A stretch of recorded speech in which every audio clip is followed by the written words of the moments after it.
going to share with you my hierarchy of arts, sometimes in quotes, specifically that you might hang on your wall. And some of these AI compete with, and again, I think that's totally fine because it's not art. And if you have these on your wall, or you're thinking about putting these things on your wall, you need to know that according to Jacqueline Claire, my unabashed hierarchy, that they are not art, and there is a hierarchy here. So let us begin. So we will start with blank walls and posters. Blank walls can actually be done well, but it is rare. Blank walls can work really nicely, particularly if you have some sort of earthenware home. If you have a home made out of adobe or cog or some other kind of earthen composite, a rock wall, these types of things can be blank and they can look serene, clean, and beautiful. But it's significant that they need to be of some sort of organic material, because that organic material is what we're talking about. It reflects that element of, obviously not humanity, but of earth, of organic life, of real God-given life. If you live in a manufactured home or apartment, you have a blank wall, you should put something on it, because it usually looks just sad, and that you don't realize that you need beauty around you, that you need things that speak to your own human spirit. I'll take a little deviation here and say, once upon a time, people used to live with handmade things, period. That's all that there was. And we have slowly perfected manufacturing, and we have lost a lot of handmade goods. At the same time, materials are getting cheaper, and we're importing things from countries with unethical manufacturing practices. And so energetically, so many of the things we're surrounded by in our homes and when we drive by down on the streets are ugly, cheap, mass-produced. And I think it causes a little bit of sorrow for our souls, because we yearn for things, whether consciously or not, that resonate with who we are. And I'm not talking merely about your personality. That's where what you hang on your wall might be expressed. I'm talking about you as an organic human being with a soul, with imperfections and quirks, yet made in the image of God. So as many things as you can place around you that are handmade, or at least made out of natural materials. Get a wooden spoon instead of a plastic one. Not only is it healthier, but it resonates more with our God-given material nature.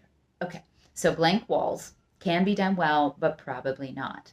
Then there are posters. These are bought from big box stores that are usually AI or photography based, sports teams, celebrities, concerts, movies, that sort of thing.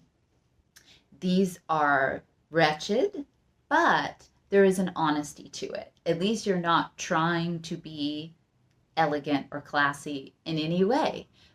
Usually it's just an expression of what you think is cool. Maybe it's a conversation piece.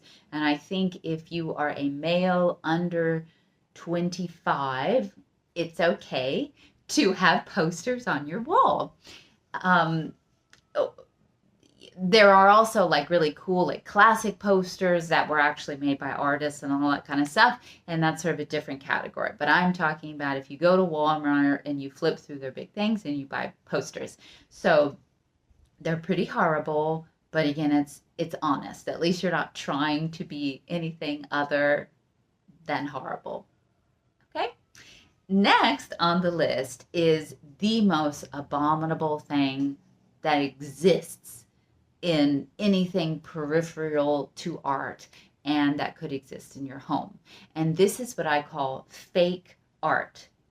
Fake art is something that you buy at a big box store that looks like maybe some sort of photography art or painting, but you cannot track it down to a real artist. Okay? There's no human being that's real associated with it. Sometimes they're even signed, but it's like it's not a real person. And these are AI generated, or they are made by machines, made by, God forbid, like Chinese slave labor. That's what I always picture. Like that's how they feel to me energetically, like sorrowful people entrapped, have assembly line painted on this. And sometimes they even have texture to make it look convincing, and it's just dishonest, and it is an abomination, and you should never ever ever buy these or have them in your space. Please take them down and get rid of them and never buy them again if you have them. And I'm reacting so strongly to it for a lot of reasons. Primarily, one, maybe they're unethically produced. Also, it's just a violation of what art is, that expression of the human spirit aiming for something beautiful. And it really is that AI robot of your aunt. It's a fake, soulless version made to look like it's real. And it's just the worst. Don't do it, okay? That's the worst. If finances are your concern, there are lots of solutions. One is as simple as going to resale and thrift stores and finding art that some local grandma made, and somehow it ended up in a thrift store. And if you search hard enough, you'll find some cool stuff. And at least, it's made by like a quirky, sweet human being who took the time to get their paints out and make something. So next from the abominable, horrible fake art is another level of big box store art, but it's where if you do your research, you actually can track it down to a somewhat contemporary artist. So it's an artist from Idaho who got a licensing deal with Walmart, and they're now producing their prints. I still think it's bad. You shouldn't do it. But it's better because at least it's made by a human being, and that human being was able to profit a little bit through this licensing deal. What I don't like about it is for it to appeal in a big box store, they're usually very, very watered down, personality less, trendoid, and it's faking art. If it's on a canvas or it's framed, it's still made to look like art, but it's extremely mass produced. I think licensing is better applied to chocolate bars and water bottles and pillows and things like that, where you're taking a cool image and putting it on a different product instead of just making the product mass produced canvases. But again, if you can track it down, it's a real artist with a name that you can verify. At least it was made originally by a flesh and blood person. If you're gonna go that route, I say go ahead and buy a reproduction at a big box store of a masterful classic painting like the Mona Lisa or a Klimt or a Monet or a Van Gogh, because there is an honesty factor. It's obviously a print. You obviously don't have the Mona Lisa in your living room, and it's not milquetoast. These are gorgeous paintings, so you might as well just do that. And again, you can still track it down to a real life human being who expressed something of their God-given soul, and on top of that was a master of their craft, master, innovator, all of these cool things. Still keep in mind that you are supporting the big box store and not an artist. So, other things you can do, still talking about prints, which are typically very affordable.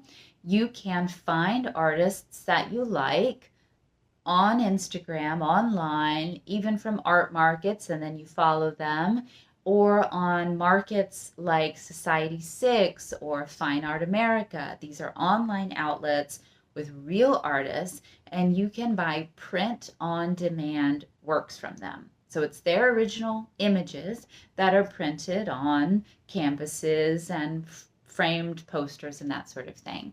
And what's cool about that is you get to find more unique pieces that fit your style. It's what you resonate with, it's what you like. That artist is making a little bit of commission off of each piece that sells. What's not so great about it for you is that it doesn't have any resale or collector value, because if it's print on demand, they aren't signed, they aren't numbered. But typically they're going to be the least expensive option of a living artist. Next, you can buy prints from the artist, and this does have collector value. Definitely get it signed or numbered. And I really think prints are neat. As a painter, I enjoy selling prints because you can spend less and get bigger pieces, or you can crop it uniquely. They also have different finishes. Sometimes they're easier to light than the original painting that has texture. Of course, the texture is absolutely pure gold, but if you, for whatever reason of lighting or aesthetic, you want just like a flatter finish, prints are also great for that.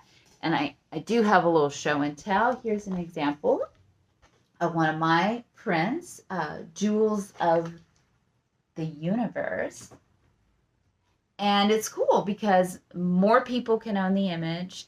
And again, this is bigger than the original, and it works really well. I love it. And I have my own prints in my house, so I think they can be done really elegantly, really fun, really expressively, and you can support an artist. You can get something that has some collector value, and you don't have to save up to be able to invest in it. Of course, creme de la creme is original art, because it is the moment. It is the moment. It is the live performance encapsulated in this beautiful canvas of motion and stillness. And you could x-ray it, and you could see the history of the painting and all the different layers and iterations and the things that the artist struggled with to capture. And it just has so much spirit, and it has texture and humanity. And you're the only one who has the handmade original. It probably has the sweat of the artist somewhere in there, or has an eyelash trapped in there somewhere. It's just so neat, you know? It's just like if you think about like your favorite musician from the past or something, if you could somehow like encapsulate a live performance of theirs and like have it in your living room, like there's just no comparison to that. I love original work, and when you can invest in it, that's the way I recommend you go. There is a potential for appreciation if the artist becomes increasingly well known. It has a resale value that never depreciates and only grows, and it might become a family heirloom. It might become extremely valuable. And whether or not you will still have that gorgeous energetic connection breathing into your home, you bring in the story of the painting to your space, and then you become part of that history. And that's pretty cool too, and like really high level antiques and art, the history of where those pieces have been is part of the value ultimately. So you become part of that story. And again, if budgets are a constraint, and for who is it not a constraint, you can find art that is at the appropriate level. Search for them online. You're going to find lower prices direct from artists than from galleries. But of course, galleries can help you discover art. But nowadays, most artists have online presence, and you can go to art fairs and art markets. And, the smaller the piece, usually, the less it is. You can always frame them to make them more stately in your space. And That's it. That is my unabashed hierarchy of arts, quote unquote, and things you can hang on your wall. Thanks so much for hanging out with me today. Please remember to like and subscribe and share this with anyone you think would enjoy it. I love hanging out with you. Until next time, I wish you the best for playing your unique part in making this world a better place. I will catch you next time. Bye bye.